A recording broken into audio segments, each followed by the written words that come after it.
ബാംഗ്ലൂരിലാണ്. ഇപ്പോൾ 2ാം വർഷം MDH വിദ്യാർത്ഥിയാണ്. ഈ മാർച്ച് മാസത്തോടുകൂടി MDH പൂർത്തീകരിക്കും.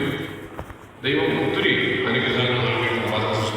ഒരു കാര്യത്തെക്കുറിച്ച് ശരിയായ വിലയിരുത്തി അതിൻ്റെ കാര്യങ്ങളൊക്കെ പറയുവാനും എഴുതുവാനും ഒക്കെയുള്ള വലിയ അനുഗ്രഹങ്ങൾ സർവശക്തനായ ദൈവം അച്ഛന് കൊടുത്തിട്ടുണ്ട്.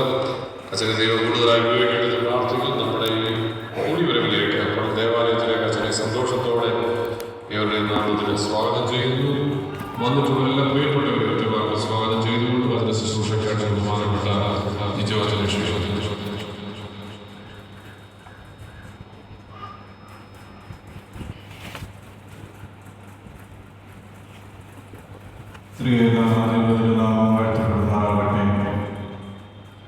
ഏറ്റവും ബഹുമാനപ്പെട്ട അച്ഛൻ കർത്താവിൽ അനുഗ്രഹിക്കപ്പെട്ട മാതാപിതാക്കളെ,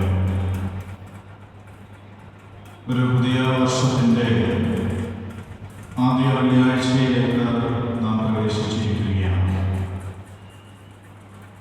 ദൈവത്തിൻ്റെ വചനം പഠിക്കുകയും ധ്യാനിക്കുകയും ചെയ്യുക എന്നുള്ളത് നമ്മുടെ ആധ്യാത്മിക ജീവിതത്തിൻ്റെ ശക്തി സ്രോതസ്സുകളിൽ ഒന്നാണ്.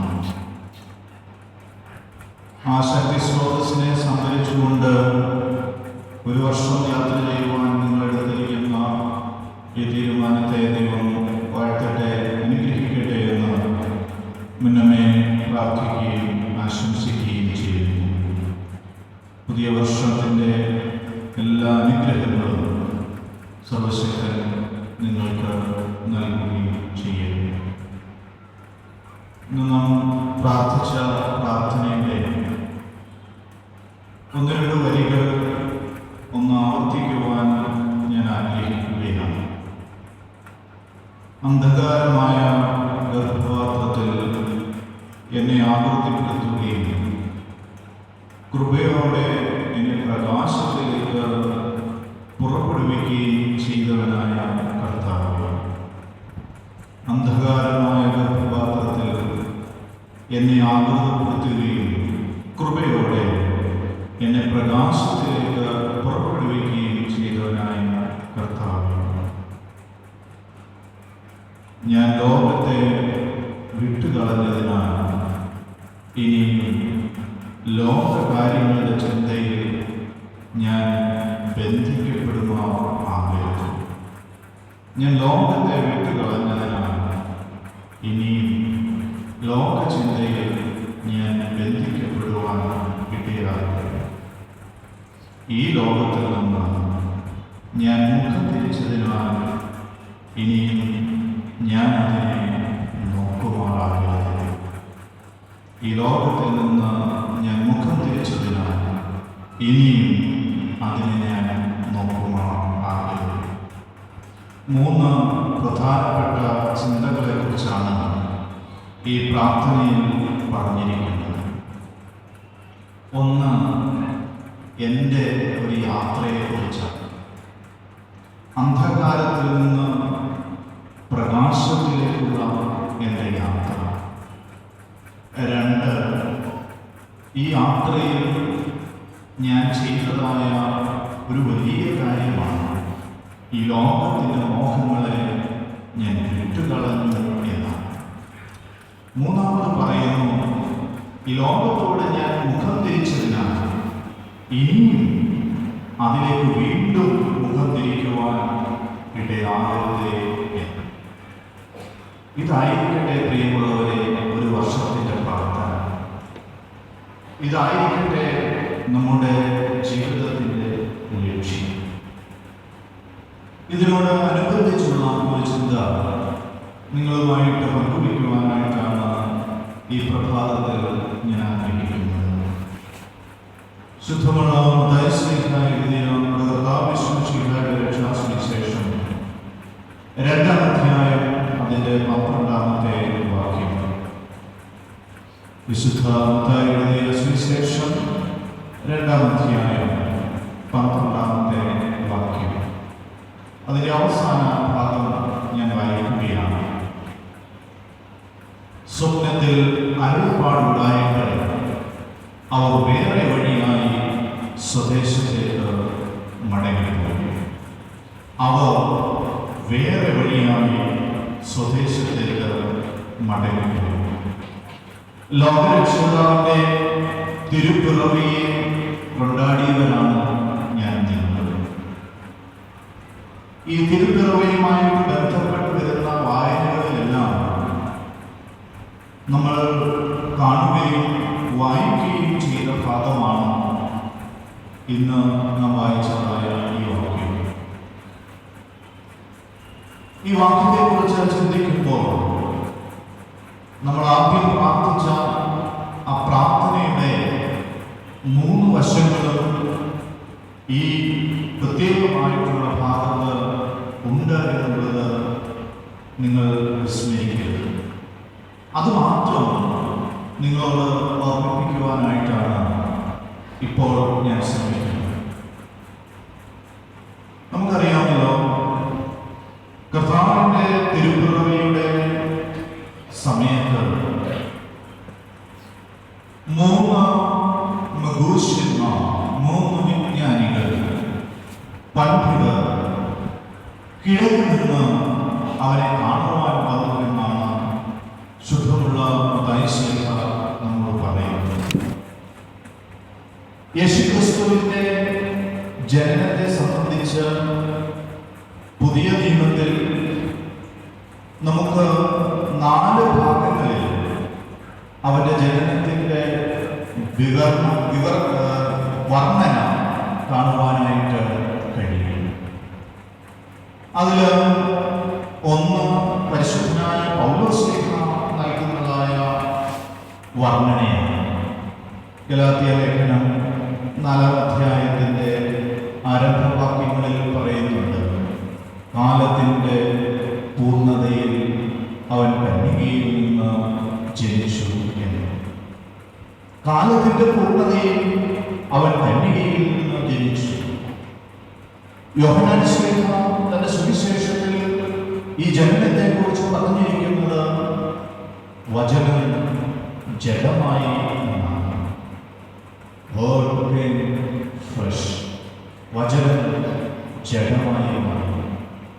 എന്നാൽ വിശുദ്ധനായ മത്തായിശ്ലീഹായും വിശുദ്ധ ലൂക്കോസ് എവങ്കേലിസ്തനും ജനനത്തിനെ കുറിച്ചുള്ള വിവരണം അല്പം അധികമായിട്ട് നൽകുകയാണ്. ലൂക്കോസ് എവങ്കേലിസ്തൻ ആ ജനനത്തെ കുറിച്ച് വിവരിക്കുന്നത് ഇങ്ങനെയാണ്: ക്രിസ്തു പരിശുദ്ധ അമ്മയിൽ വചനമായി ഇരുന്നവൻ ജഡമായി തീരുകയാണ്. പരിശുദ്ധാത്മാവാണ്. അവൾക്ക് പ്രസവിക്കുവാൻ സമയമായപ്പോൾ രാജാവിന്റെ ഒരു കൽപ്പന കൂടി അവിടെ ഉണ്ടാകുകയാണ്.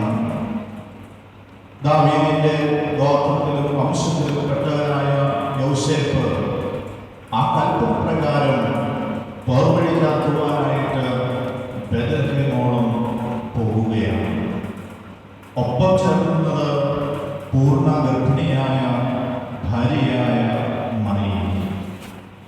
ബേത്ലഹേമിലെത്തിയപ്പോൾ അവൾക്ക് പ്രസവവേദന ഉണ്ടാകുകയും അവൾ കുഞ്ഞിനെ ജന്മം നൽകുകയും ചെയ്തു. സ്ഥലമില്ലാത്തതിനാൽ ഈറ്റശീലകൾ ചുറ്റി അവനെ പുൽക്കൂട്ടിൽ കിടത്തി എന്നാണ് എവങ്കേലിസ്തൻ നമ്മോട് പറയുന്നത്.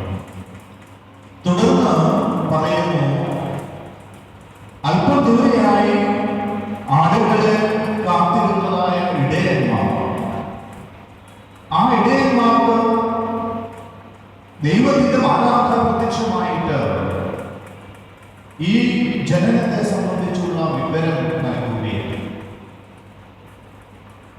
അതിനുശേഷം അവർ ബേത്ലഹേമോളം ബന്ധപ്പെട്ട് ചെന്ന് ഈ ശിശുവിനെ ആരാധിച്ചു. എന്നാൽ മത്തായിശ്ലീഹ ഈ വിവരണത്തിൽ നിന്ന് അല്പം തികച്ചും വ്യത്യസ്തമായ ഒരു വിവരണമാണ് 2-ാം അധ്യായത്തിൽ നൽകുന്നത്. ഹെരോദാവിന്റെ കാലഘട്ടത്തിൽ ബേത്ലഹേമിൽ ശിശു ജനിച്ചു എന്ന് മാത്രമേ പറയുന്നു. ആ യാത്രയെക്കുറിച്ചൊന്നും മത്തായിശ്ലീഹ പറയുന്നു.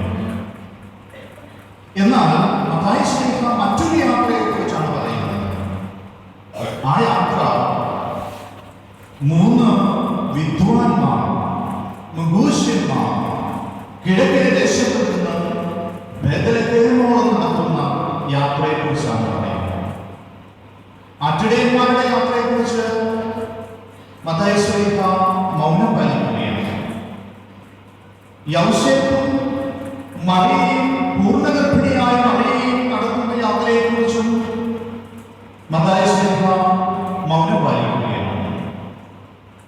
അദ്ദേഹം എടുത്തു കാണിക്കുന്നത് ഈ മൂന്ന് വിദ്വാൻമാരുടെ യാത്രയെക്കുറിച്ചാണ്. പാരമ്പര്യത്തിൽ അവർ 4 പേരുണ്ടായിരുന്നു എന്നും പറയുന്നു. അതിലൊരാൾ ഇടയ്ക്ക് വെച്ച് മാറിപ്പോവുകയും അയാളുടെ കയ്യിലുണ്ടായിരുന്ന ദൈവപുത്രന് സമർപ്പിക്കുവാൻ വേണ്ടി കൊണ്ടുവന്ന ആ സമ്മാനങ്ങൾ പാവപ്പെട്ടവർക്ക് വിതരണം ചെയ്യുകയും അവസാനം കുരിശുമരണത്തിന്റെ സമയത്ത് അദ്ദേഹം ക്രിസ്തുവിന്റെ അടുക്കൽ സമീപത്ത് വരുന്നതും അവൻ കണ്ടത് ക്രൂശിക്കപ്പെട്ടവരായ ക്രിസ്തുവിനെയാണെന്നും ഒക്കെ ഒരു പാരമ്പര്യം പറയുന്നു. ആ പാരമ്പര്യത്തിലേക്ക് ഞാൻ പോകാൻ ആഗ്രഹിക്കുന്നില്ല. അതിന്റെ ശരി തെറ്റുകളെ കുറിച്ചൊന്നും പറയുവാൻ ആഗ്രഹിക്കുന്നില്ല. പക്ഷെങ്കിൽ ഈ മത്തായി ശ്ലീഹ പറഞ്ഞ ഈ നഗൂഷ്യന്മാരുടെ യാത്രയാണ് നമ്മൾ ഇന്ന് ചിന്തിക്കുവാനായിട്ട് പോകുന്നത്. നഗൂഷ്യന്മാർ 3 വിജ്ഞാനികൾ അവർ കിഴക്ക് നിന്ന് വരികയാണ്. വേദപുസ്തകം പഠിക്കുന്നവർക്കറിയാം, വേദപുസ്തകത്തിന്റെ ആരംഭ പുസ്തകമായ ഉൽപ്പത്തി പുസ്തകത്തിൽ മുതൽ കിഴക്കിന് വലിയ പ്രാധാന്യം കൽപ്പിക്കുന്നുണ്ട്. സൃഷ്ടിയുടെ ആരംഭത്തെ കുറിച്ച് പറയുമ്പോൾ 2-ാം അധ്യായത്തിൽ ഇങ്ങനെയാണ് പറഞ്ഞിരിക്കുന്നത്: ദൈവം മനുഷ്യനെ ഭൂമിയിൽ പൊടിയിൽ നിന്ന് സൃഷ്ടിച്ചു. കിഴക്ക് ഒരു തോട്ടമുണ്ടാക്കി, അതിന് ഏദൻ എന്ന് പേരിട്ടു. ആ കിഴക്കേ തോട്ടത്തിലേക്ക് മനുഷ്യനെ ദൈവം കൊണ്ടുപോയി ആക്കുന്നു. അപ്പോൾ ആദ്യത്തെ മനുഷ്യന്റെ യാത്ര കിഴക്കുള്ള ആ തോട്ടത്തിലേക്ക് ദൈവത്തോടൊപ്പമുള്ള യാത്രയായിരുന്നു. അത് പറുദീസയിലേക്കുള്ള യാത്ര. പറുദീസ ഏദൻ എന്ന വാക്കിന് പറുദീസ എന്ന് കൂടി അർത്ഥമുണ്ട്. ഈ യാത്ര തന്നെയാണ് മനുഷ്യൻ മുഴുവനും നടത്തുന്നത്. ഞാനും നിങ്ങളും നടത്തുന്നത് പറുദീസയിലേക്കുള്ള യാത്രയാണ്. അങ്ങനെ കിഴക്കിന്റെ പ്രാധാന്യം വേദപുസ്തകത്തിൽ എല്ലായിടത്തും നിഴലിച്ചു കാണുന്നുണ്ട്. ഇനിയും കിഴക്ക് നീതിസൂര്യൻ ഉദിക്കുമെന്നാണ് നമ്മുടെ പ്രത്യാശ. നമ്മൾ ആരാധിക്കുന്നത് കിഴക്ക് നോക്കിയാണ് ആരാധിക്കുന്നത്. നീതിസൂര്യനെ നോക്കിയുള്ള ക്രിസ്തു എന്ന നീതിസൂര്യനെ അവന്റെ വരവിനായി പ്രതീക്ഷിച്ചുകൊണ്ട് നടത്തുന്ന ഒരു ആത്മീയ യാത്രയുടെ പ്രതിഫലനമാണ് നമ്മുടെ ആരാധനയെന്ന്. അതുകൊണ്ടാണ് നാം എല്ലാവരും കിഴക്കോട്ട് നോക്കി പ്രാർത്ഥിക്കുന്നത്. അപ്പോൾ കിഴക്കിൽ നിന്ന് വിദ്വാൻമാർ വരികയാണ് ഈ കുഞ്ഞിനെ കാണുവാൻ വേണ്ടി. സ്വദേശത്ത് നിന്ന് ബേഥലഹേമോളം അവരെത്തി. 1-ാമത്തെ അവരുടെ യാത്രയാണ്.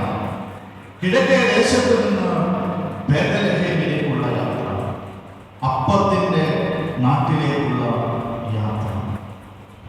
എന്തായിരുന്നു അവരുടെ യാത്രയുടെ ഉദ്ദേശം?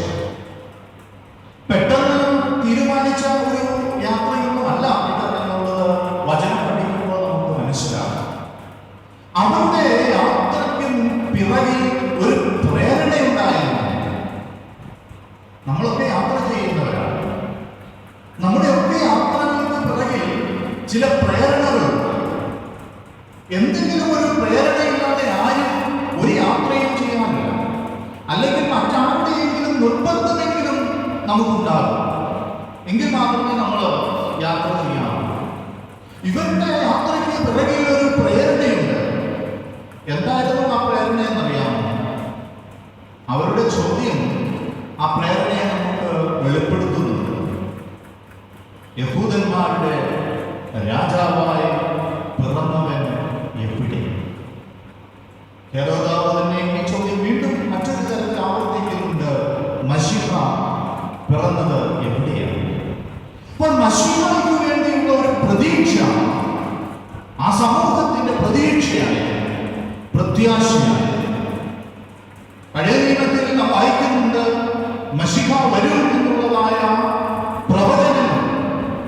അപ്പോൾ ജനം മശിഹായുടെ വരവിന് വേണ്ടി പ്രതീക്ഷയോടെ കാത്തിരിക്കുകയാണ്. പ്രാർത്ഥനാപൂർവ്വം മശിഹായുടെ വരവിനെ അവർ ആഗ്രഹിക്കുകയാണ്. ബാബിലോണിയൻ അടിമത്തത്തിലേക്ക് അവർ പോയപ്പോൾ അവർ ആഗ്രഹിച്ചു ഒരു മശിഹായെ കുറിച്ച്. പേർഷ്യൻ രാജാവിന്റെ കൽപ്പന അവർക്ക് ലഭിച്ച വഴി അവർ തിരിച്ച് അവരുടെ നാട്ടിലേക്ക് വരുമ്പോൾ അവർ ഈ പേർഷ്യൻ രാജാവിനെ മശിഹായായിട്ട് കാണുകയാണ്, അവരുടെ വീണ്ടെടുപ്പുകാരനായിട്ട് കാണുകയാണ്. പക്ഷേ അവർക്ക് മനസ്സിലായി പിന്നീട് ഇവരല്ല യഥാർത്ഥമായ മശിഹ. പിന്നീട് അവർ വീണ്ടും മശിഹായ്ക്ക് വേണ്ടി പ്രതീക്ഷയോടെ കാത്തിരുന്നു. തുടർന്ന് വിദേശ ശക്തികൾ അവരെ ആക്രമിക്കുകയും വിദേശ ഭരണത്തിന്റെ കീഴിലാകുകയും ചെയ്തു. കാഠിന്യമായ വിദേശ ഭരണം അതിന്റെ മൂർധന്യ അവസ്ഥയിലേക്ക് എത്തുമ്പോൾ അവർ മശിഹായെ കുറിച്ച് വീണ്ടും അമ്മാന പ്രതീക്ഷയോടെ കാത്തിരിക്കുകയാണ്. അവരുടെ എല്ലാമായ ദേവാലയം അശുദ്ധമാക്കപ്പെട്ട് ബലിപീഠത്തിന്മേൽ അശുദ്ധ ജീവിയെ ബലി കഴിച്ച് ബലിപീഠത്തെ അശുദ്ധമാക്കി. അവർക്ക് ബലിപീഠം അശുദ്ധമാക്കപ്പെട്ടു.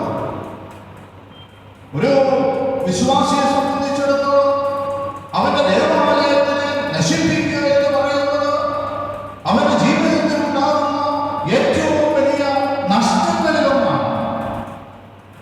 യെരൂശലേം ദേവാലയത്തിന്റെ അശുദ്ധമാക്കപ്പെടൽ യഹൂദനെ സംബന്ധിച്ച് വലിയ നഷ്ടമായി.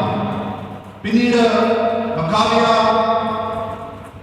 യുദ്ധത്തിൽ അത് തിരിച്ചുപിടിക്കുകയും അതിനെ വിശുദ്ധീകരിക്കുകയും ചെയ്യുന്നതൊക്കെ ചരിത്രത്തിൽ നിങ്ങൾ വായിച്ച് മനസ്സിലാക്കുന്നതാണ്. അതിന്റെ പെരുന്നാളാണ് പ്രതിഷ്ഠാ പെരുന്നാളായിട്ട് വിശുദ്ധനായ യോഹന്നാൻ ശ്ലീഹ തന്റെ സുവിശേഷത്തിൽ രേഖപ്പെടുത്തിയിരിക്കുന്നു. അന്ന് പ്രതിഷ്ഠോത്സവം ആയിരുന്നു എന്ന വിവരണം. അപ്പോൾ മശിഹായ്ക്ക് വേണ്ടിയുള്ള പ്രതീക്ഷ അവർക്ക് വളരെ ശക്തമായ ഒരു കാലഘട്ടത്തിലാണ് അവർ ജീവിക്കുന്നത്. അപ്പോൾ ഈ ഒരു പ്രതീക്ഷ അതാണ് മശിഹായെ കാണുവാൻ വേണ്ടി അവർ യാത്ര പുറപ്പെടുവാനായിട്ടുള്ള പ്രേരണ എന്ന് പറയുന്നത്. അങ്ങനെ അവർ പ്രതീക്ഷയോടെ കാത്തിരുന്നു. കാരണം ബേഥലേമിൽ ചെറിയ വളവിലും അവളിൽ നിന്ന് രക്ഷകൻ ഉയർത്തുമെന്ന് ഉണ്ടാകുമെന്ന് അവർക്ക് വളരെ പ്രതീക്ഷയുണ്ടായി. അപ്പോഴാണ് അവർ നക്ഷത്രത്തെ കാണുന്നതും ശിശു ജനിച്ച വിവരം മനസ്സിലാക്കുന്നു. അപ്പോൾ വളരെ പ്രതീക്ഷയുടെ ഒരു പരിണിത ഫലമാണ് ഇവരുടെ ഈ യാത്ര. അപ്പൊ മശിഹായെ കുറിച്ചുള്ള പ്രതീക്ഷയായിരുന്നു അവരുടെ യാത്രയുടെ കാരണം. രണ്ട്, ഇവർ യാത്ര ചെയ്യുന്നത് ഒരു പ്രത്യേകമായ ഉദ്ദേശത്തോടു കൂടിയാണ്. എന്തായിരുന്നു അവരുടെ ഉദ്ദേശം? മശിഹായെ കണ്ട് അവന്റെ മുമ്പിൽ അവരുടെ കാഴ്ചകൾ സമർപ്പിച്ച് അവനെ ആരാധിക്കണം. അപ്പോൾ ഈ യാത്രയുടെ രണ്ടാമത്തെ പ്രത്യേകത അതിന് ഒരു പ്രത്യേകമായ ഉദ്ദേശമുണ്ടായിരുന്നു എന്നുള്ളതാണ്. ഒന്ന്, അതിനൊരു പ്രേരണയുണ്ടായിരുന്നു. രണ്ട്, അതിനൊരു ഉദ്ദേശമുണ്ടായിരുന്നു. എന്തായിരുന്നു ഉദ്ദേശം? അവനെ ആരാധിക്കുക എന്ന്. മൂന്നാമത്തെ ഈ യാത്രയുടെ പ്രത്യേകത, ഈ യാത്രയ്ക്ക് ഒരു വഴികാട്ടി ഉണ്ടായിരുന്നു എന്നുള്ളതാണ്. ആരായിരുന്നു ഈ യാത്രയുടെ വഴികാട്ടി? നക്ഷത്രമായിരുന്നു ഈ യാത്രയുടെ വഴികാട്ടി. ഇത് നിങ്ങൾക്ക് മനസ്സിലാകും. പഴയ നിയമത്തിലെ മറ്റൊരു സംഭവം പറയുമ്പോൾ ഇസ്രായേൽ ജനത മിസ്രൈമിയ അടിമത്തത്തിൽ നിന്ന് കനാൻ ദേശത്തേക്ക് യാത്ര ചെയ്യുമ്പോൾ അവരുടെ യാത്രാ മധ്യേ പകൽ മേഘസ്തംഭമായും രാത്രി അഗ്നികൂടുമായി ദൈവ സാന്നിധ്യം അവരുടെ കൂടെ ഉണ്ടായിരുന്നു. അതുപോലെ ഈ ശിഷ്യന്മാർക്ക് കിഴക്ക് നിന്ന് ബേത്ലഹേമോളം എത്തുവാൻ വേണ്ടി അവരെ വഴി നയിക്കുവാൻ മാർഗനിർദ്ദേശിയായി ഒരു നക്ഷത്രം ഉണ്ടായിരുന്നു. സഹോദരങ്ങളെ, ഈ ഒന്നാമത്തെ യാത്ര ഒരു ഉദ്ദേശത്തോടു കൂടിയ യാത്രയാണ്, ഒരു പ്രേരണയോടു കൂടിയ യാത്രയാണ്, ഒരു മാർഗ നിർദ്ദേശിയോടു കൂടിയ, ഒരു വഴികാട്ടിയോടു കൂടിയ യാത്രയാണ്. അങ്ങനെ അവർ കിഴക്ക് നിന്ന് പൊന്ന്, കുന്തിരിക്കം, മൂര് എന്നിവ ശേഖരിച്ച് യാത്ര തുടങ്ങി. യാത്ര ചെയ്ത് ഈ നക്ഷത്രത്തെ നോക്കി അവർ ബേത്ലഹേമോളം എത്തി. എന്നാൽ ബേത്ലഹേമിൽ വെച്ച് അവർക്ക് വഴി പിഴച്ചുപോയി, വഴി തെറ്റിപ്പോയി. അവർക്ക് എന്തുകൊണ്ട് വഴി തെറ്റി എന്നുള്ളത് നമുക്ക് വചനത്തിൽ നിന്ന് തന്നെ മനസ്സിലാക്കുവാനായിട്ട് കഴിയും. അവർ വഴി തെറ്റി പ്രവേശിച്ചത് ഹേരോദാവിന്റെ കൊട്ടാരത്തിലാണ്. എന്തുകൊണ്ട് അവർക്ക് വഴി തെറ്റി? കിഴക്കേ ദേശത്ത് നിന്ന് ബേത്ലഹേം വരെ അവർക്ക് വഴി തെറ്റിയതായിട്ട് പറഞ്ഞിട്ടില്ല. പിന്നെ എന്താണ് ഈ ഇടയ്ക്ക് വെച്ച് വഴി തെറ്റുവാനായിട്ടുള്ള കാരണം? നിങ്ങൾക്ക് പറയാമോ? എന്ത് കാരണം കൊണ്ടാണ് അവർ വഴി തെറ്റിയത്? നക്ഷത്രം അവിടെ ഇല്ലായിരുന്നു എന്ന് നിങ്ങൾ ചിന്തിക്കരുത്. നക്ഷത്രം അവിടെ ഉണ്ട്. കാരണം തിരിച്ചു വരുമ്പോൾ അവർ നക്ഷത്രം കണ്ട് വീണ്ടും സന്തോഷിക്കുന്നു. അപ്പോൾ നക്ഷത്രം അവിടെ ഉണ്ട്, വഴികാട്ടി അവിടെ ഉണ്ട്. വഴികാട്ടി ഇല്ലാത്തതുകൊണ്ടല്ല അവർക്ക് വഴി തെറ്റിയത്, പ്രത്യേകമായ ഉദ്ദേശമില്ലാത്തതുകൊണ്ടുമല്ല അവർക്ക് വഴി തെറ്റിയത്. തിരുവല്ലായിക്ക് പോകണമെന്ന ഉദ്ദേശത്തോടെ തിരുവല്ലായിക്ക് പോകുന്ന വണ്ടിയിൽ കയറിയാലേ തിരുവല്ലായിക്ക് വരികയുള്ളൂ, അല്ലേ? വേറെ ഏതെങ്കിലും സ്ഥലത്തേക്ക് പോകുന്ന വണ്ടിയിൽ കയറിയിട്ട് തിരുവല്ലായിക്ക് പോകണമെന്ന് ശഠിച്ചാൽ നടക്കില്ല. ഇത് അങ്ങനെയുള്ള യാത്രയല്ല. ഒരു ഉദ്ദേശത്തോടുകൂടി, പ്രത്യേകമായ ഒരു ഉദ്ദേശത്തോടുകൂടി നടത്തിയ യാത്രയായതുകൊണ്ട് ഉദ്ദേശമില്ലാത്തതുകൊണ്ട് വഴിതെറ്റിപ്പോയെന്ന് നമുക്ക് പറയുവാൻ പറ്റില്ല. ഒരു പ്രേരണയില്ലാതെ ചുമ്മാതെ ഇറങ്ങിയത് യാത്ര ചെയ്തു. അങ്ങനെ ചിലരൊക്കെ ചെയ്യാറില്ലേ? ഒരു ദിവസം വീട്ടിൽ ചുമ്മാതിരിക്കുമ്പോൾ തോന്നും അങ്ങ് ഇറങ്ങി നടന്നേക്കാമെന്ന്. ചിലരൊക്കെ അങ്ങനെ യാത്ര ചെയ്യുന്നവരുണ്ട്, പ്രത്യേകമായ പ്രേരണയൊന്നുമില്ലാതെ യാത്ര ചെയ്യുന്നവരുണ്ട്. പക്ഷേ ഇവരുടെ യാത്ര പ്രേരണയില്ലാതെയുമല്ല, പ്രേരണയുണ്ട്. നശിക എന്ന ആ വലിയ സത്യം അതായിരുന്നു അവരുടെ പ്രേരണ. അപ്പൊ പ്രേരണയില്ലാഞ്ഞിട്ടോ ഉദ്ദേശമില്ലാഞ്ഞിട്ടോ അല്ലെങ്കിൽ വഴികാട്ടിയില്ലാഞ്ഞിട്ടോ അല്ല അവർ തെറ്റിയത്. പിന്നെ എന്തുകൊണ്ടാണ് അവർ വഴി തെറ്റിയത്?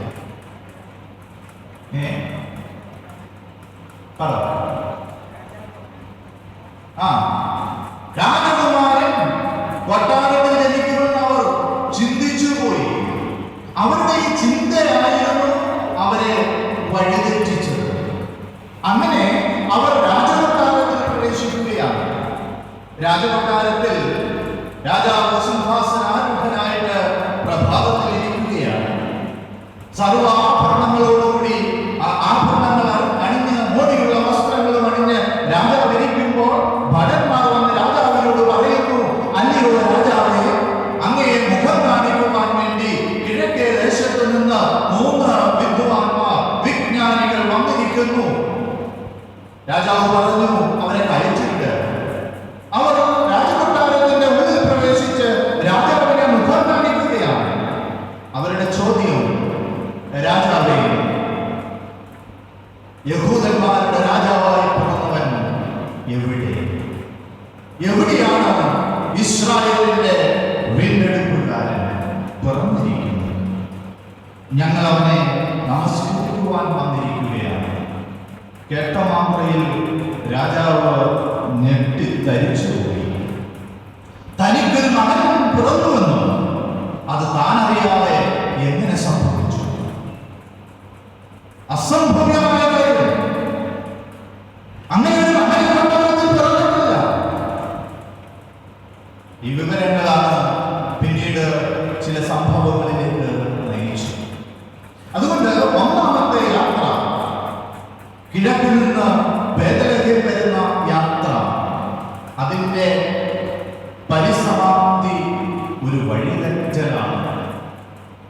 ലക്ഷ്യസ്ഥാനം തെറ്റിയുള്ള യാത്രയാണ്.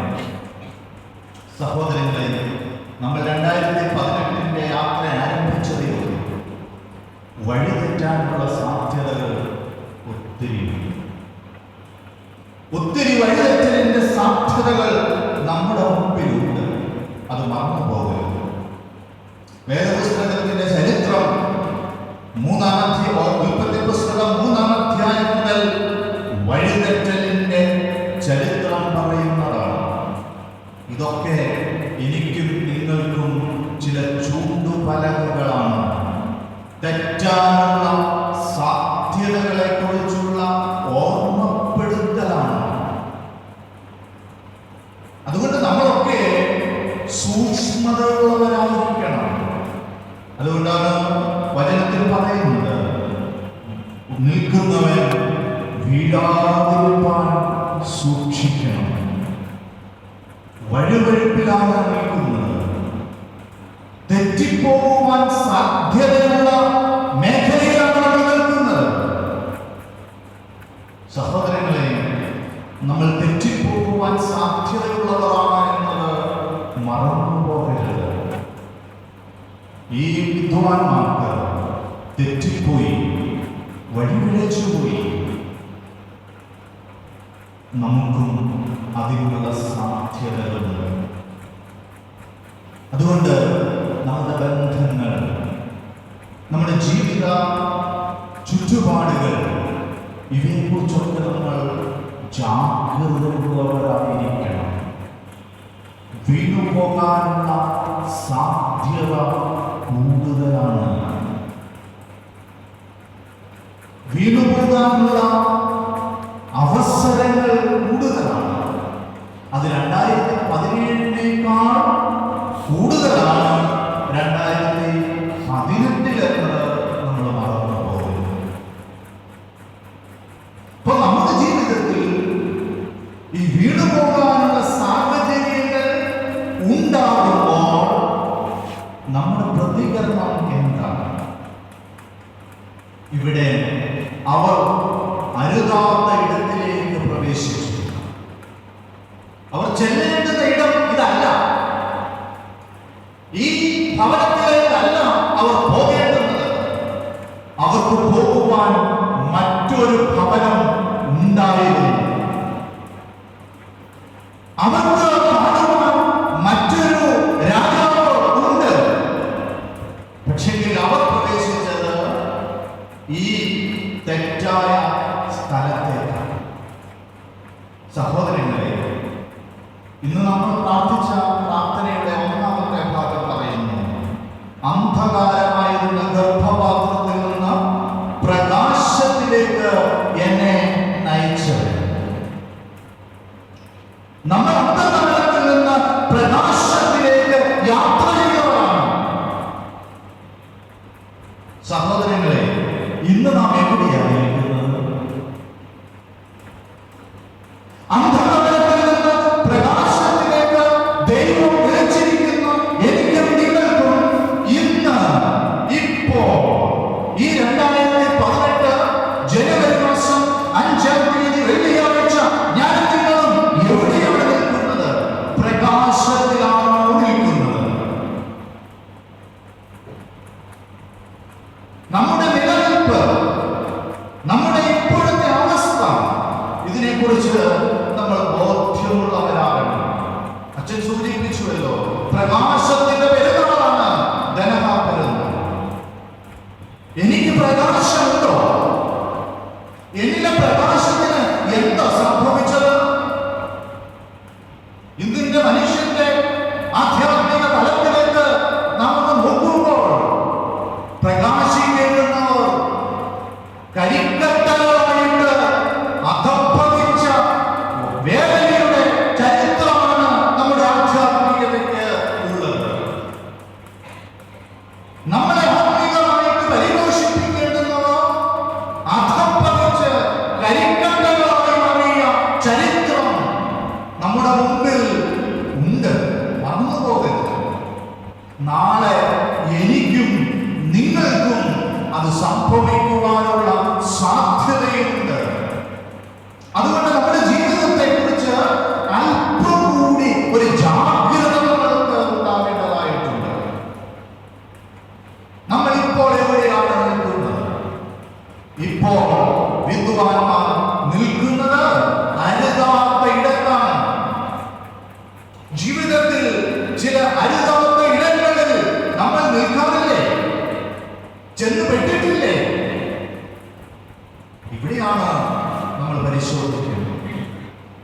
എന്തായിരുന്നു ഇതുവഴി സംഭവിച്ചത്? രാജാവ് പ്രധാന പുരോഹിതന്മാരെയും വേറെ പണ്ഡിതന്മാരെയും വിളിച്ചു വരുത്തി അവരോട് ആരാഞ്ഞു, മശിഹ എവിടെയാണ് ജനിക്കുന്നത്? അവർ പറഞ്ഞു, ബേത്ലഹേമിൽ മശിഹ ജനിക്കും. അത് തിരുവെഴുത്തിൽ പറഞ്ഞിരിക്കുന്ന കാര്യമാണ്, അത് സംഭവിക്കും. പിന്നീട് രാജാവ് 3 കാര്യങ്ങൾ ഈ വിദ്വാൻമാരുമായിട്ട് ചെയ്യുന്നുണ്ട്. വേദപുസ്തകം സൂക്ഷ്മമായി വായിക്കുമ്പോൾ അത് നിങ്ങൾക്ക് മനസ്സിലാകും. രാജാവ് ഈ 3 മനുഷ്യന്മാരെ വിളിച്ച് ഒരു രഹസ്യ കൂടിക്കാഴ്ച നടത്തി. A secret meeting. ഈ രഹസ്യ കൂടിക്കാഴ്ച, രാജാവുമായിട്ടുള്ള രഹസ്യ കൂടിക്കാഴ്ച. 2, അവന്റെ മശിഹായുടെ ജനനത്തെ സംബന്ധിച്ചുള്ള വിവരങ്ങൾ ശേഖരിച്ചു. 3, ചില നിർദ്ദേശങ്ങളോടെ വിദ്വാൻമാരെ പറഞ്ഞയച്ചു. എന്തായിരുന്നു നിർദ്ദേശം? നിങ്ങൾ പോയി കണ്ടുപിടിക്കുക, ഞാനും വന്ന് അവനെ നമസ്കരിക്കേണ്ടതിന് എന്നെയും വന്ന് അറിയിക്കും. അപ്പോ ചില അശുദ്ധമായ നീക്കങ്ങൾ ഇവരുടെ ഇപ്പോഴത്തെ അവസ്ഥയിൽ സംഭവിക്കുന്നു. ഒരു രഹസ്യ കൂട്ടായ്മയും ഒരു പ്രത്യേകമായ ഒരു ഉദ്ദേശത്തോടുകൂടി അവനെ നശിപ്പിക്കണമെന്ന ഉദ്ദേശം മനസ്സിൽ വെച്ചുകൊണ്ട്, എന്നാൽ അത് പുറത്തു കാണിക്കാതെ നല്ല ഉദ്ദേശം ജനത്തോട് പറഞ്ഞുകൊണ്ട് നടത്തുന്ന ചില കാര്യങ്ങൾ. ഇതൊക്കെ നമ്മുടെ ഒക്കെ ആധ്യാത്മികതയിൽ ഇന്നിന്റെ ഒരു പ്രതിഫലനങ്ങളായിട്ട് നമുക്ക് കാണാൻ കഴിയും. നമ്മൾ ആവശ്യമില്ലാത്ത ഇടങ്ങളിൽ ചെന്ന് കയറി കഴിയുമ്പോഴാണ് രഹസ്യ കൂട്ടായ്മകളിലേക്ക് നമ്മൾ എത്തിച്ചേരുന്നത്.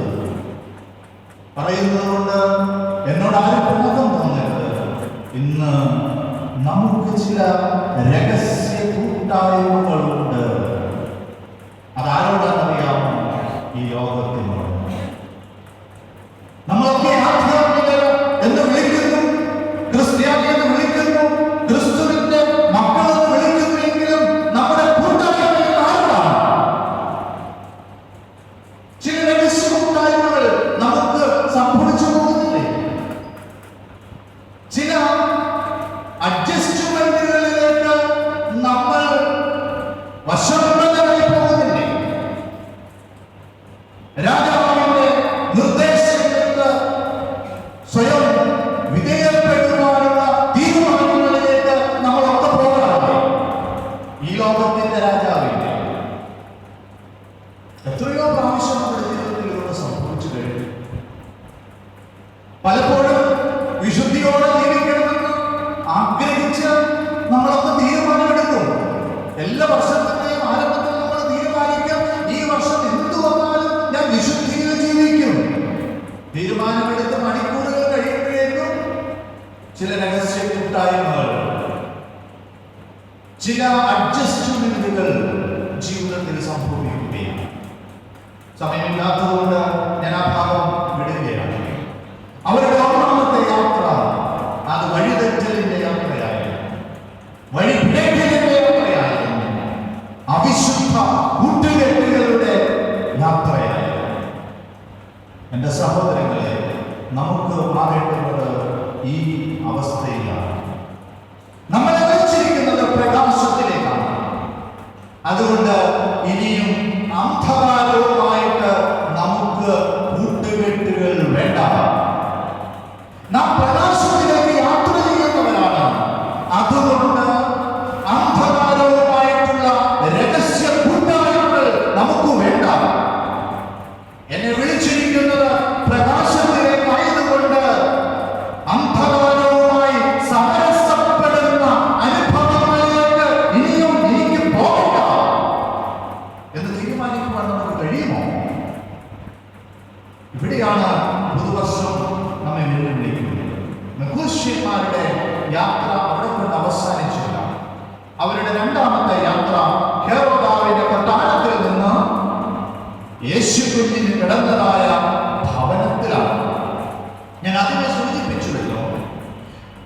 വിശുദ്ധനായ മത്തായി ശ്ലീഹായും വിശുദ്ധ ലൂക്കോസ് എവങ്കേലിസ്റ്റും യേശുക്രിസ്തുവിന്റെ ജനനം സംബന്ധിച്ചുള്ള വിവരണത്തിൽ അല്പസ്വല്പ വ്യത്യാസങ്ങളിലൂടെയാണ് അവതരിപ്പിക്കുന്നത്. ലൂക്കോസ് എവങ്കേലിസ്റ്റ് പറയുന്നു, അവനെ കീറ്റശീലകൾ ചുറ്റി സ്ഥലമില്ലാക്കിയാൽ പുൽത്തൊഴുത്തിൽ കിടത്തിയെന്ന്, കല്ലിടാവിൽ കൊണ്ട് കിടത്തിയെന്ന്. എന്നാൽ മത്തായി ശ്ലീഹായിൽ അങ്ങനെയല്ല. അവൻ പുൽത്തൊഴുത്തിലല്ല, പശുത്തൊഴുത്തിലല്ല കിടക്കുന്നത്. അവൻ കല്ലിടാവിലുമല്ല കിടക്കുന്നത്. പിന്നെ എവിടെയാണെന്ന് അറിയാമോ? അവനൊരു വീട്ടിലാണ്, ഭവനത്തിലാണ് അവൻ നിൽക്കുന്നത്. വായിച്ചു നോക്കിയാൽ മതി. നിങ്ങൾക്ക് 2-ാം അധ്യായം. ഞാൻ ഈ പറയുന്നത് വല്ല സംശയം ഉണ്ടെങ്കിൽ നിങ്ങൾ വായിച്ചു നോക്കുക. നിങ്ങളുടെ ഇരിക്കുന്ന പുസ്തകം തന്നെയാണ് എൻ്റെ കയ്യിൽ ഇരിക്കുന്നത്. അപ്പോൾ ഇതിൽ എഴുതിയിരിക്കുന്നു, അവൻ കിടന്ന ഭവനത്തിൽ അവൻ പ്രവേശിച്ചു എന്ന്. അപ്പോൾ ഹെരോദാവിന്റെ കൊട്ടാരത്തിൽ നിന്ന് ഭവനത്തിലേക്കുള്ള ഒരു യാത്രയുണ്ട്. ആ യാത്രയുടെ പ്രത്യേകത എന്താണെന്നറിയാമോ? ആ യാത്രയിൽ വഴികാട്ടി നക്ഷത്രമാണ്. ഈ നക്ഷത്രത്തെ നോക്കിയുള്ള അവരുടെ യാത്രയാണ് ക്രിസ്തുവിലേക്ക് എത്തിയത്. അപ്പോ നമ്മുടെ യാത്രകളിൽ നക്ഷത്രത്തെ നോക്കിയുള്ള യാത്രകൾ മാത്രമേ ക്രിസ്തുവിലേക്ക് നമ്മെ നയിക്കുന്നുള്ളൂ. നമ്മുടെ യാത്രകളൊക്കെ ക്രിസ്തുവിലേക്കുള്ളതാണ്. ഉദ്ദേശം നല്ലതാണ്, പ്രേരണ നല്ലതാണ്, വഴികാട്ടിയും നല്ലതാണ്. പക്ഷെങ്കിൽ നമ്മുടെ യാത്രകൾ എത്തേണ്ടുന്ന ഇടങ്ങളിലാണോ എത്തുന്നത്? ക്രിസ്തുവിലേക്ക് എത്തുന്നതായിരിക്കണം നമ്മുടെ യാത്രകൾ. ഇവിടെ നക്ഷത്രമാണ്, ഒരു വഴികാട്ടിയാണ്. അതാരാണ്? ക്രിസ്തുവിലേക്ക് നയിക്കുന്ന വഴികാട്ടികൾ ആരൊക്കെയാണ്? ഇന്ന് പരിശുദ്ധ സഭയിൽ ക്രിസ്തുവിലേക്ക് നയിക്കുന്ന വഴികാട്ടികൾ ആരൊക്കെയാണ്? സത്യവേദപുസ്തകം, തിരുവെഴുത്ത് ക്രിസ്തുവിലേക്ക് നയിക്കുന്ന വഴികാട്ടിയാണ്. പരിശുദ്ധ സഭ ക്രിസ്തുവിലേക്ക് നയിക്കുന്ന വഴികാട്ടിയാണ്. വിശുദ്ധ കൂദാശകൾ ക്രിസ്തുവിലേക്ക് നയിക്കുന്ന വഴികാട്ടികളാണ്. മേൽപ്പട്ടക്കാരും പട്ടക്കാരും ക്രിസ്തുവിലേക്ക് നയിക്കുന്ന വഴികാട്ടികളാണ്. നമ്മുടെ യാത്രകളിൽ നക്ഷത്രമായിരിക്കണം നമ്മെ വഴി നയിക്കേണ്ടത്. ക്രിസ്തുവിലേക്ക് നയിക്കുന്ന വഴികാട്ടികളായിരിക്കണം നമ്മെ നയിക്കേണ്ടത്. സഹോദരങ്ങളെ, ക്രിസ്തുവിനെ കണ്ടുമുട്ടിയവർ അനേകരെ ക്രിസ്തുവിലേക്ക് നയിക്കും. ആർക്കു മാത്രമേ ക്രിസ്തുവിലേക്ക് നയിക്കുവാൻ നമ്മെ സാധിക്കുള്ളൂ? ക്രിസ്തുവിനെ കണ്ടുമുട്ടിയവർക്ക് മാത്രമേ ക്രിസ്തുവിലേക്ക് നയിക്കുവാൻ കഴിയുകയുള്ളൂ. നഥാനിയേലിനെ കുറിച്ച് വായിക്കുമ്പോൾ നമ്മൾ കാണുന്നുണ്ട്, അന്ത്രയോസ് ക്രിസ്തുവിനെ കണ്ടെത്തി കഴിയുമ്പോൾ അവൻ നഥാനിയേലിന്റെ അടുക്കൽ വന്നിട്ട് പറയുന്നു, ഞാൻ മശീഹായെ കണ്ടെത്തിയിരിക്കുന്നു, നീയും വന്ന് കാണുകയും. ഞാൻ ക്രിസ്തുവിനെ കണ്ടു, നീയും വാ. ഇതാണ് ക്രിസ്തുവിനെ കണ്ടവൻ മറ്റുള്ളവരെ ക്രിസ്തുവിലേക്ക് നയിക്കും. ശമരിയ സ്ത്രീയെ കുറിച്ച് യോഹന്നാന്റെ സുവിശേഷത്തിൽ നമ്മൾ വായിക്കുമ്പോൾ ആ സ്ത്രീയുടെ കുഴപ്പങ്ങളെ കുറിച്ചാണ് പലപ്പോഴും നമ്മളൊക്കെ പറയുന്നത്. 5 ഭർത്താക്കന്മാരുണ്ടായിരുന്നു, ഇപ്പോഴുള്ളവർ ഭർത്താവല്ലെന്നൊക്കെ പറഞ്ഞ് ആ സ്ത്രീയുടെ കുഴപ്പങ്ങളെ കുറിച്ചാണ് നമ്മൾ എപ്പോഴും പറയുന്നത്. പക്ഷെങ്കിൽ ആ സ്ത്രീയുടെ ശ്രേഷ്ഠത നമ്മളത് മനസ്സിലാക്കാൻ പലപ്പോഴും മറന്നുപോകുന്നുണ്ട്. എന്തായിരുന്നു അവളുടെ ശ്രേഷ്ഠത? ക്രിസ്തുവിനെ മശീഹായെ അറിഞ്ഞപ്പോൾ അവളുടെ ഗ്രാമത്തിലേക്ക് പോയി അനേകരോട് പറഞ്ഞു, ഞാൻ മശീഹായെ കണ്ടെത്തിയിരിക്കുന്നു, വരുവീൻ. ഇതാണ് മശീഹായിലേക്കുള്ള യാത്ര. ഇവിടെ വഴികാട്ടികൾ ക്രിസ്തുവിനെ കണ്ടവരാണ്. ഈ വിദ്വാൻമാരുടെ നക്ഷത്രം വഴികാട്ടിയതുപോലെ ക്രിസ്തുവിനെ കണ്ടവരായിരിക്കണം നമ്മളെ വഴി നടത്തേണ്ടുന്നത്. ഇന്ന് നമ്മളെ നയിക്കുന്നവർ ക്രിസ്തുവിലേക്കാണോ നമ്മെ നയിക്കുന്നത്? നമ്മൾ നോക്കി യാത്ര ചെയ്യുന്നവർ ക്രിസ്തുവിലേക്കാണോ നമ്മളെ നയിക്കുന്നത്?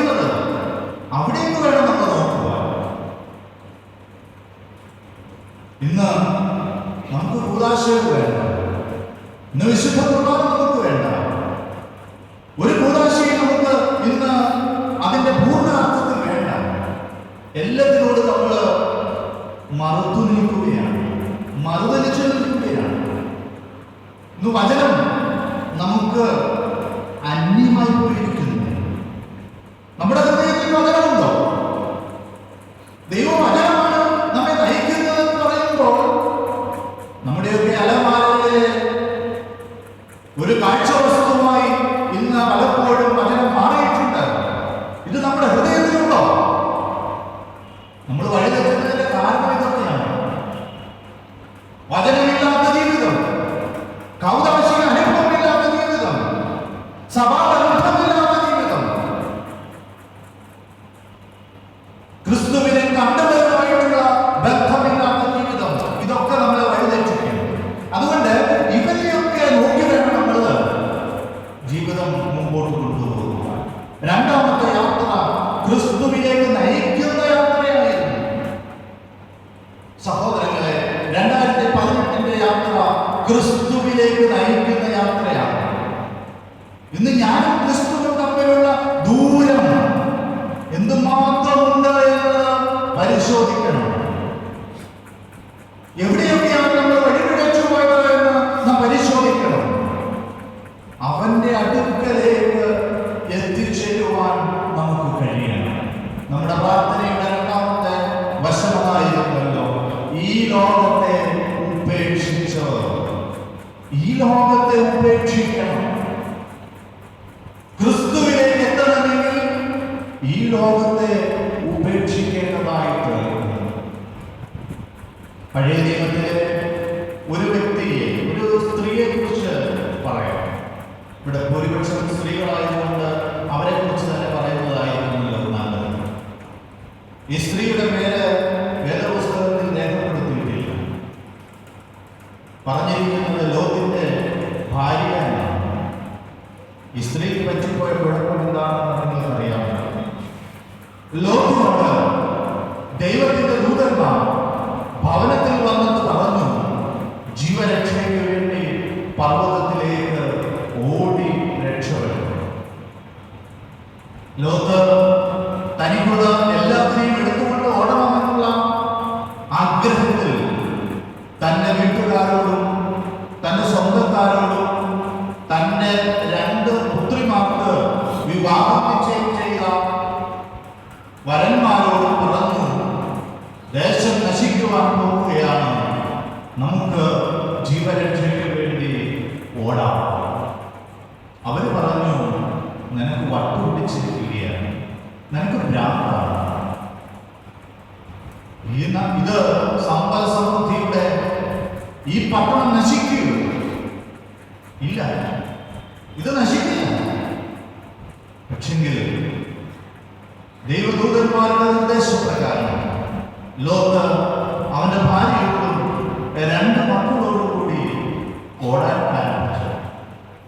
ഓട്ടം ഇച്ചിരി അങ്ങോട്ട് പോയപ്പോഴേക്കും ലോത്തിന്റെ ഭാര്യ തിരിഞ്ഞൊന്ന് നോക്കി. പിന്നെ തിരിച്ചു നോക്കേണ്ട അവസ്ഥ ഉണ്ടായിരുന്നു. അടുത്ത സമയത്ത് അച്ഛന് വിശുദ്ധനാളൊക്കെ സന്ദർശിച്ചിട്ട് വന്നു. ഇപ്പോഴും അതിൻ്റെ പ്രതീകം അവിടെ ഉണ്ട്. തിരിഞ്ഞു നോക്കിയതിൻ്റെ പ്രതീകമാണ്. യാത്രയിൽ എവിടേക്കായിരുന്നു ലക്ഷ്യം?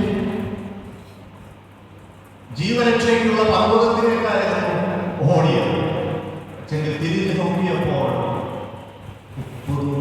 ആയി മാറി.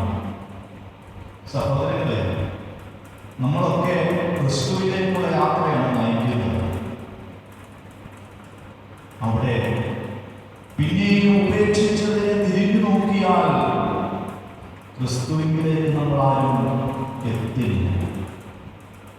സാന്ദർഭികമായി പറയട്ടെ, വിശുദ്ധ കുമ്പസാര നടത്തുമ്പോൾ പറയുന്നു, കഴിഞ്ഞ കുമ്പസാരത്തിന് ശേഷം ജീവിതത്തിൽ വന്നുപോയിട്ടുള്ള എല്ലാ കുറവുകളും ഈ സമയത്ത് ഏറ്റുപറയുക.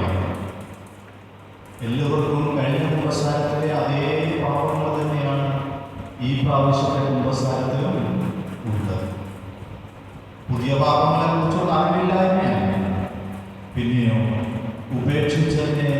വീണ്ടും തിരിച്ചെടുത്തു എന്നുള്ളതാണ് അത് സൂചിപ്പിക്കുന്നത്. കഴിഞ്ഞ കുമ്പസാരത്തിൽ പ്രാർത്ഥനയ്ക്ക് വീഴ്ച വന്നത് കുമ്പസാരിച്ച് ഉപേക്ഷിച്ചതാണ്. ഈ പ്രാവശ്യവും പ്രാർത്ഥനയ്ക്ക് വീഴ്ച വന്നു എന്ന് പറഞ്ഞാൽ ഉപേക്ഷിച്ചതിനെ ഞാൻ തിരിച്ചു ധരിച്ചു എന്നാണ് ഞാൻ. ഇത് യാത്രയ്ക്ക് പാടില്ല. ക്രിസ്തുവിലേക്കുള്ള യാത്രയ്ക്ക് ഉപേക്ഷിച്ചതിനെ ഉപേക്ഷിക്കണം, പിന്നെ അതിനെ തിരിച്ചെടുക്കരുത്. നമ്മളൊക്കെ ഉപേക്ഷിച്ചതിനെ കൊണ്ട് നടക്കുന്നവരാണ്. ശബ്ദിച്ചതിനെ ഭക്ഷിക്കുന്ന അനുഭവം, ഉപേക്ഷിച്ചതിനെ തിരിച്ചെടുക്കുന്ന അനുഭവം ഇത് തന്നെയാണ്. ഇത് തമ്മിൽ തുല്യമാണ്. പക്ഷേ ഇന്ന് നമുക്കിത് ഇതാണ് കാര്യം. നമുക്ക് വേണ്ടുന്നത് ഇതാണ്. ഈ ലോകത്തോട് ഞാൻ ഉപേക്ഷ പറഞ്ഞുവെങ്കിൽ അത് എന്നേക്കുമായിട്ട് ഉപേക്ഷിച്ചതായിരിക്കണം. ഇവിടെ അവർ യാത്ര ചെയ്ത് ഈ ഭവനത്തിൽ പ്രവേശിച്ച് അമ്മയോടും കുഞ്ഞിനോടും കൂടി ആരാധിക്കുകയാണ്. അവർ കൊണ്ടുവന്ന പൊന്ന്, കുന്തിരിക്ക, നൂല് ഇവ കാഴ്ചവെച്ച് അവനെ ആരാധിക്കുകയാണ്. രണ്ടാമത്തെ യാത്ര അവസാനിച്ചത് ഒരു ആരാധനയാണ്. നക്ഷത്രം നോക്കിയുള്ള രണ്ടാമത്തെ യാത്ര അവസാനിച്ചത് ആരാധനയെ. ഒന്നാമത്തെ യാത്ര അവസാനിച്ചത് അരുതാത്ത ഇടത്തായിരുന്നെങ്കിൽ രണ്ടാമത്തെ യാത്ര അവസാനിച്ചത് ആരാധനയാണ്. നമ്മുടെ യാത്രകൾ ആരാധനയിൽ അവസാനിക്കണം. യഥാർത്ഥ ആരാധന എന്ന് പറഞ്ഞാൽ എന്താണ്?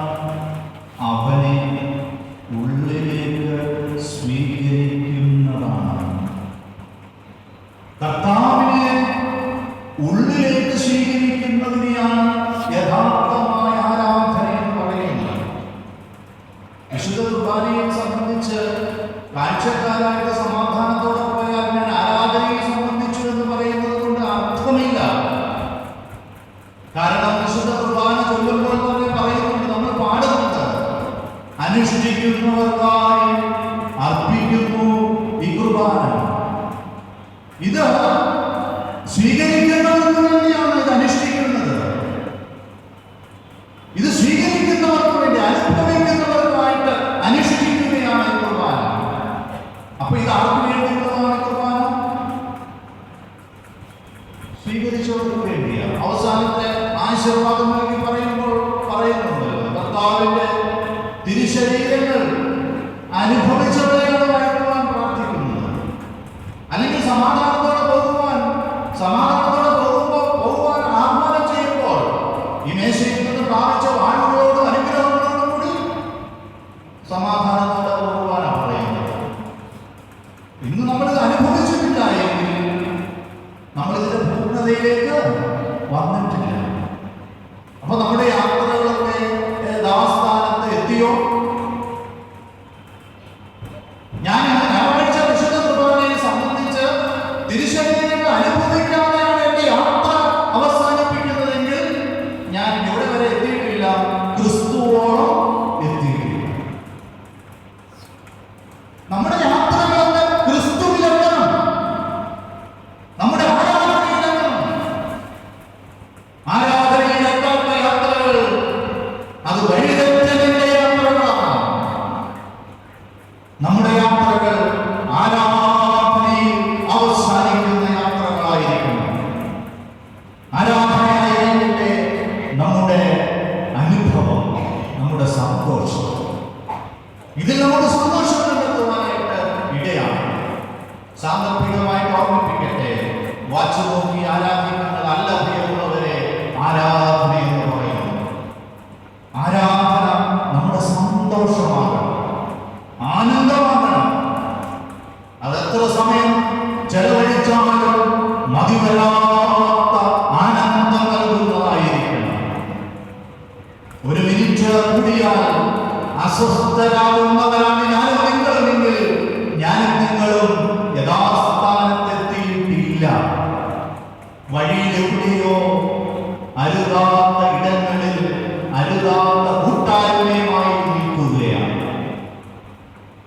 ഒന്ന് പരിശോധിക്കണം നമ്മളെ.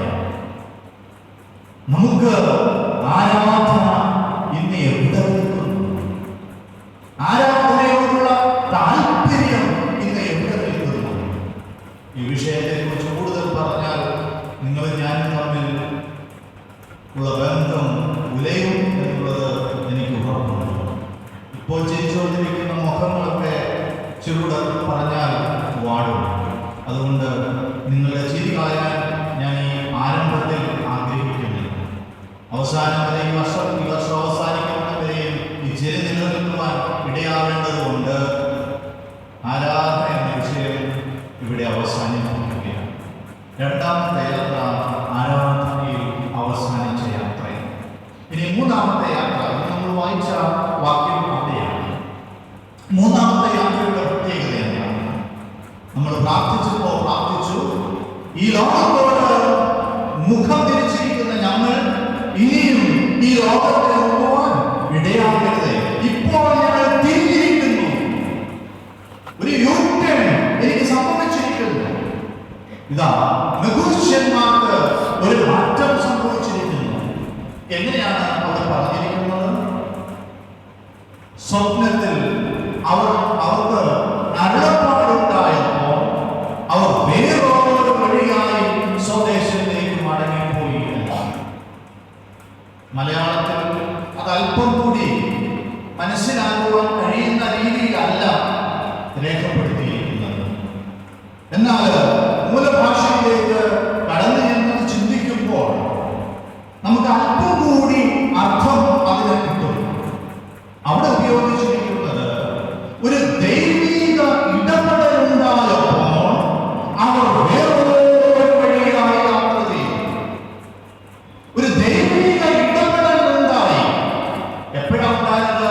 ആരാധന കഴിഞ്ഞപ്പോൾ അവർക്ക് ദൈവികമായ ഒരു ഇടപെടൽ, ഡിവൈൻ ഇന്റർവെൻഷൻ, ഒരു ദൈവിക ഇടപെടൽ ഉണ്ടാകുമ്പോഴാണ് ജീവിതങ്ങളിൽ മാറ്റമുണ്ടാകുന്നത്. വേറൊരു വഴിയിലേക്ക് ഉള്ള യാത്രയാണ് അവരുടെ മൂന്നാമത്തെ യാത്ര. വേറൊരു വഴിയിലേക്കുള്ള യാത്രയാണ്, ഒരു വ്യത്യസ്തതയുടെ മാർഗം. ഇന്നലെ വരെ വന്ന വഴിയല്ല, ഇന്ന് പുതിയ വഴിയിലേക്ക് അവർ വരികയാണ്. എന്താണ് അതിന് കാരണം? ആരാധനയിലൂടെ ലഭിച്ചതായ ദൈവിക ഇടപെടൽ, സ്വാധീനം. ഇന്ന് നമ്മളൊക്കെ നമ്മുടെ ജീവിതങ്ങളിൽ നമ്മളൊക്കെ പരിതപിക്കുന്നവരാണ്, വിലപിക്കുന്നവരാണ്. എന്തുകൊണ്ട് എനിക്ക് മാറ്റമില്ല? നല്ല കുടുംബത്തിൽ ജനിച്ചു വളർന്നു, എല്ലാ ദിവസങ്ങളിലും ആരാധനകൾ സംബന്ധിക്കുന്നു. പക്ഷേ എന്തുകൊണ്ടാണ് എന്റെ ജീവിതത്തിൽ കാതലായ മാറ്റമില്ലാത്തത്? ഉത്തരം നിങ്ങൾക്ക് കിട്ടിക്കാണുമല്ലോ. ഈ ദൈവിക ഇടപെടൽ നമുക്ക് എവിടെയൊക്കെയോ ഇല്ലാതെ പോവുകയാണ്. അതിന് കാരണം സത്യ ആരാധന ഇല്ലാതെ പോകുന്നത്. ഇതെല്ലാം ബന്ധപ്പെട്ട കിടക്കുകയാണ്. ഇപ്പൊ സത്യ ആരാധനയിലേക്ക് നമ്മൾ വന്നു കഴിയുമ്പോൾ ദൈവിക ഇടപെടൽ നമുക്കുണ്ടാകും. തെളിവുകളുടെ പുസ്തകത്തിൽ ഒത്തിരിയുണ്ട്. യെശയ്യാപ്രവാചകന്റെ പുസ്തകത്തിൽ യെശയ്യാവ് ഈ ദൈവിക ആരാധനയെ സംബന്ധിച്ചു കഴിഞ്ഞപ്പോൾ അവന്റെ ജീവിതത്തിൽ ഒരു ദൈവിക ഇടപെടൽ ഉണ്ടായി, ഇല്ലേ? അപ്പോഴാണ് ആരാധന ദർശിച്ചപ്പോൾ അവൻ പറഞ്ഞത്, അയ്യോ ഞാൻ അനിഷ്ട മനുഷ്യൻ, പാപിയായ മനുഷ്യൻ, അശുദ്ധിയിൽ ജീവിക്കുന്നു, എനിക്ക് ശുദ്ധീകരണം വേണമെന്ന്. പ്രിയമുള്ളവരെ, ദൈവിക ഇടപെടൽ ആരുണ്ടാകുന്നോ അവരെ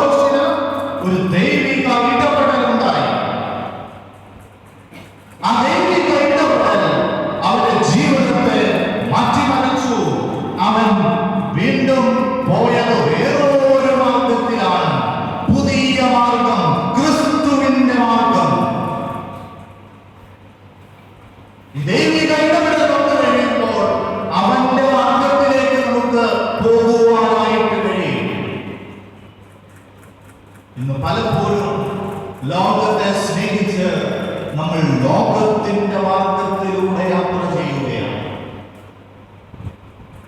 നമുക്ക് ദൈവത്തിന്റെ ഇടപെടൽ ഉണ്ടാകുന്നില്ല, നമ്മളത് തിരിച്ചറിയുന്നില്ല.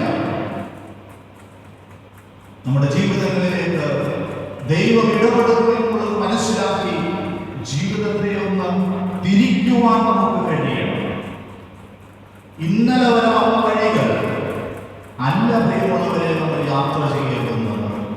പുതിയൊരു വഴി, പുതിയൊരു മാർഗം, അതാണ് നമുക്ക് ആവശ്യം. അതുകൊണ്ട് നമ്മുടെ ജീവിതങ്ങളെ നമ്മളൊന്ന് പരിശോധിക്കണം. ഒരു ആത്മപരിശോധന നമ്മൾ നടത്തേണ്ടതായിട്ടുണ്ട്. മെബൂഷ്യന്മാർ ക്രിസ്തുവിനെ കണ്ടു, ക്രിസ്തുവിനെ ആരാധിച്ചു. അവരുടെ കൈവശം അവർ കൊണ്ടുവന്നത് അവൻ കാഴ്ചവെച്ചു, ദൈവിക ഇടപെടൽ ലഭിച്ചു. അവർ വേറൊരു വഴിയായി യാത്ര ചെയ്തു. തീജ്വാല ശുശ്രൂഷയിൽ പങ്കെടുത്തവരായിരുന്നല്ലോ. ഒരു പ്രദക്ഷിണം നടത്തി തീജ്വാലയുടെ അടുക്കൽ വരെ കണ്ടെത്തി. തീജ്വാലയിൽ പ്രകാശമാകുന്ന ദൈവത്തെ ദർശിച്ച് ആ പ്രകാശത്തിൽ കുന്തിരിക്കങ്ങൾ സമർപ്പിക്കുന്നത് വഴി ഞാനും നിങ്ങളും എന്നെയും നിങ്ങളെയുമാണ് സമർപ്പിച്ചത് എന്ന ബോധ്യം നമുക്കുണ്ടായോ? പിന്നീട് വ്യത്യസ്തമായ ഒരു വഴിയിലൂടെയാണ് ദേവാലയത്തിലേക്ക് പ്രവേശിച്ചത്. ഒരു വഴിയിലൂടെ ഇറങ്ങി തീജ്വാലയിലെത്തി. തീജ്വാലയിൽ സമർപ്പിക്കേണ്ടത് സമർപ്പിച്ചു കഴിഞ്ഞപ്പോൾ വേറൊരു വഴിയായി അകത്ത് പ്രവേശിച്ചു. ഇതൊക്കെ നടത്തിയത് ചുമ്മാതാണെന്നാണ് നമ്മൾ വിചാരിച്ചത്, അല്ലേ? നമ്മുടെ ജീവിതത്തിൽ എന്ത് മാറ്റം ഉണ്ടാകും? കഴിഞ്ഞ വർഷവും നമ്മളിത് നടന്നു, അതിന് മുമ്പത്തെ വർഷവും ഇത് തന്നെ നടത്തി. വർഷങ്ങളായിട്ട് നമ്മളിതൊക്കെ നടത്തുന്നു. 2018 ദൈവം അനുവദിച്ചാൽ വീണ്ടും നമ്മൾ ദ്വാരകയിലേക്ക് പോകുകയും ചെയ്യും. പക്ഷേ എന്തൊരു മാറ്റമാണ് നമുക്കുണ്ടാകുന്നത്? ദൈവത്തെ കണ്ടുമുട്ടുന്ന വേള ജീവിതത്തിന് മാറ്റമുണ്ടാകും. ഇന്ന് ദേവാലയത്തിൽ നിന്ന് നിങ്ങൾ വീട്ടിലേക്ക് ചെല്ലുമ്പോൾ വീട്ടിലുള്ളവർ മനസ്സിലാക്കണം, തിരിച്ചു വന്നിരിക്കുന്നത് പുതിയൊരു വ്യക്തിയാണ് എന്ന്. ചിലരൊക്കെ പറഞ്ഞിട്ടുണ്ട്, ഞാൻ പോയിട്ട് വരുമ്പോഴേ ബാക്കി വന്നിട്ട് തീർക്കാമെന്ന്. ഇങ്ങനെയാണ് നമ്മുടെയൊക്കെ ആത്മീയത പോകുന്നത്.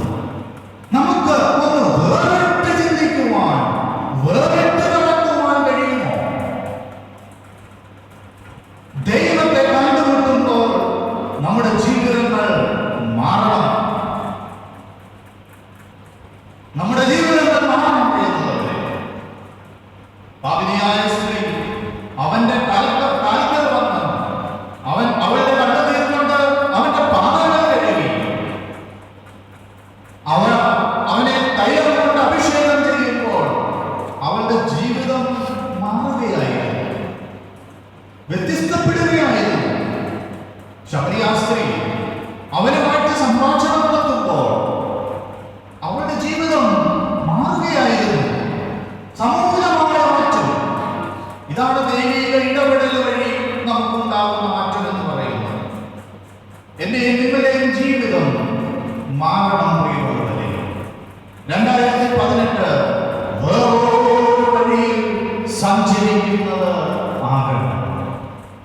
ലോകം നമ്മളോട് നമ്മെ നോക്കിയിട്ട് പറയണം, വ്യത്യസ്തതയുടെ വഴിയിൽ നടക്കുന്ന തികഞ്ഞ വിശ്വാസിയെന്ന് ലോകം നമ്മളെ സാക്ഷ്യപ്പെടുത്തണം. അതാ ക്രിസ്തു പോകുന്നു എന്ന് മനസ്സിലാക്കണം. പഴയ നിയമത്തിലുണ്ട് ഒരു പ്രവാചകൻ ഭവനത്തിന്റെ നടുക്കൽ കൂടി കടന്നു പോകുമ്പോൾ ഒരു സ്ത്രീ അവളുടെ ഭർത്താവിനോട് പറയുന്നുണ്ട്, ഒരു ദൈവപുരുഷൻ ഇതാ ഈ വഴി കടന്നു പോകുന്നു. അവൻ മറ്റുള്ളവരെ പോലെ അല്ല. അനേകം ഈ വഴിയിലൂടെ കടന്നു പോകുന്നവരാണ്. പക്ഷെങ്കിൽ ഇവൻ അവനല്ല, ഇവൻ ഒരു ദൈവപുരുഷനാണ്. എന്നെ നിങ്ങളെയും കാണുമ്പോൾ സമൂഹം പറയണം, ഇവൻ വ്യത്യസ്തനാണ്, ഇവനൊരു ദൈവപുരുഷനാണ്, ഇത് ദൈവത്തിന്റെ മകളാണ്. ദൈവത്തിന്റെ മകനാണ് എന്ന് എന്നെ നിങ്ങളെ കാണുമ്പോൾ സമൂഹം എന്താ പറയുന്നത്? ചിന്തിക്കണം പ്രിയമുള്ളവരെ, നമുക്ക് വേറിട്ട് സഞ്ചരിക്കുവാനായിട്ട് കഴിയണം. വേറിട്ട അനുഭവത്തിലേക്ക് നമുക്ക് വരുവാനായിട്ട് കഴിയണം. സമയം അവസാനിക്കുന്നത് കൊണ്ട് ഞാൻ എൻ്റെ വചന ശുശ്രൂഷയിൽ ഇവിടെ അവസാനിപ്പിക്കുകയാണ്. നമുക്ക് വ്യത്യസ്തതയുടെ ഒരു ജീവിതമാണ് ആവശ്യം. മനുഷ്യന്മാരെ പോലെ വ്യത്യസ്തതയിൽ ജീവിക്കുവാൻ നമുക്ക് കഴിയും. അവരുടെ യാത്രയിൽ കിഴക്കിൽ നിന്ന് ആരംഭിച്ച് ബേത്ലഹേമോളമെത്തിയ യാത്ര വഴികിഴക്കിലെ യാത്രയായിരുന്നെങ്കിൽ രണ്ടാമത്തെ യാത്ര ആരാധനയിൽ അവസാനിക്കുന്ന യാത്രയായിരുന്നു. മൂന്നാമത്തെ യാത്ര വേറിട്ട ജീവിതത്തിന്റെ യാത്രയായിരുന്നു. ഒരു വ്യത്യസ്ത മാർഗത്തിലൂടെയുള്ള യാത്രയായിരുന്നു. നമുക്ക് ദൈവസന്നിധിയിൽ നമ്മുടെ ജീവിതത്തെയും പരിശോധിക്കാം. നമ്മൾ പ്രാർത്ഥിച്ചതുപോലെ നമുക്ക് ധ്യാനിക്കാം. അന്ധകാരത്തിൽ നിന്ന് പ്രകാശത്തിലേക്ക് എന്നെ പുറപ്പെടുവിച്ചു കഴിഞ്ഞു. ഈ ലോകബോധങ്ങളെ ഉപേക്ഷിച്ചിരിക്കുന്ന എന്നെ ഇനിയും അവയാൽ അശുദ്ധപ്പെടുവാൻ ഇടയാക്കരുതേ. ഇനിയും ലോകത്തിലേക്ക് തിരിയുവാൻ എന്നെ ഇടയാക്കരുതേ. ലോകത്തിൽ നിന്ന് ഞാൻ എൻ്റെ മുഖം തിരിച്ചതിനാൽ അതിനെ നോക്കുവാൻ എന്നെ അനുവദിക്കരുത്. ദൈവസന്നിധിയിൽ ഇതായിരിക്കും നമ്മുടെ പ്രാർത്ഥന. സർവശക്തനായ